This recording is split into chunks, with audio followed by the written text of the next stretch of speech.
Look at this early 20th century classroom. To understand the human body, modern medicine started by looking at the physical structures left behind after death. The method is visual and structural. You cut into the tissue, you separate the layers, and you name the parts. This viewpoint reduces the human body to a highly complex machine. This cross-section of a heart shows exactly how it functions as a mechanical pump, complete with valves and chambers. The lungs are bellows, the kidneys are filters, the nerves are electrical wires. But if we are a collection of isolated parts, fixing a specific gear should solve the problem. Yet in clinical practice, a patient might arrive with chronic fatigue, digestive issues, and joint pain all at once. Treating each localized structure independently often fails to resolve the underlying condition. Traditional Chinese medicine approaches the body as a continuous ecosystem of functional energy. It maps pathways that drive biological life, systems that cannot be observed through dissection because they rely on the movement of a living subject. Effective clinical work requires overlaying the physical hardware of Western anatomy with the energetic software of the East. This dual diagram illustrates the approach.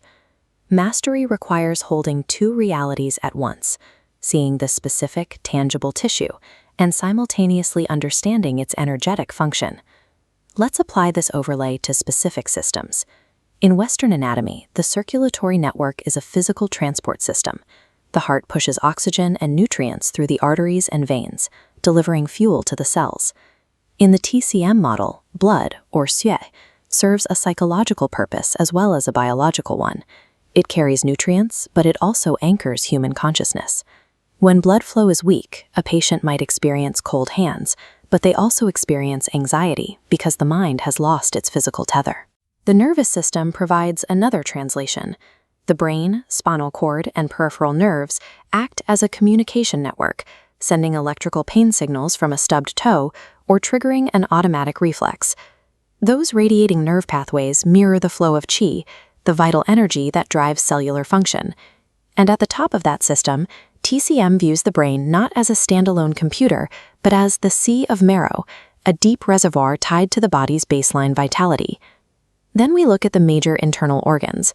A Western textbook isolates the liver as a chemical processing plant and the spleen as an immune filter. They have strict physical borders.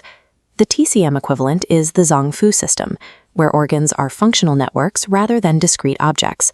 The liver network ensures the smooth flow of all bodily energy and emotion. The spleen network governs digestion and the transformation of food into qi.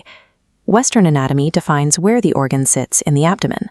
TCM defines the invisible sphere of influence that organ exerts over the rest of the body. This raises a question for diagnosis. If a patient has an imbalance deep inside one of these core networks, how do we observe it on the outside? The answer is the Jinglua, or meridians. These are the communication channels that bridge the internal Zang-Fu organs directly to the external tissues and sensory organs. Each organ system maps to a specific tissue. The spleen network governs the muscles. When a patient reports that their limbs feel heavy and weak, a TCM practitioner sees a deficit in spleen energy. The kidney network provides the foundation for the entire skeletal structure. Issues with growth, fragile bones, or joint degradation trace straight back to a depletion of kidney essence deep within the bone marrow. The lung network controls the skin. It generates wei qi, a defensive boundary that circulates beneath the epidermis, acting as the primary immune shield against external pathogens. Under this framework, localized physical pain represents a traffic jam within the meridian pathway. Energy builds behind a blockage, creating pressure, heat, and physical discomfort. Surface-level symptoms, whether it is a painful shoulder or a chronic rash, are the external physical alarms triggered by internal, invisible imbalances. These contrasting maps meet on the treatment table. This photograph captures the tools bridging the gap: stainless steel acupuncture needles resting over ancient meridian charts. When a practitioner inserts a needle, the Western biological reality happens immediately. The metal pierces the epidermis, pushes through the fascia, and enters the muscle belly, stimulating microscopic nerve endings. The body responds to this microtrauma as modern physiology dictates. The local muscle tension releases, and blood vessels dilate to flood the area with oxygen and immune cells. In that exact millisecond, the energetic reality unfolds. The needle hits the point, clearing the meridian traffic jam and restoring the flow of qi. This creates a chain reaction. The restored pathway sends a regulatory signal to the core, communicating with the Zang-Fu system. This process changes the core diagnostic question. You stop looking at the patient and asking, what specific part is broken? Instead, you ask, where is the flow blocked and what energetic pattern is disturbed? Look at this dual map one last time. Western anatomy tells the practitioner exactly what physical structures they are touching.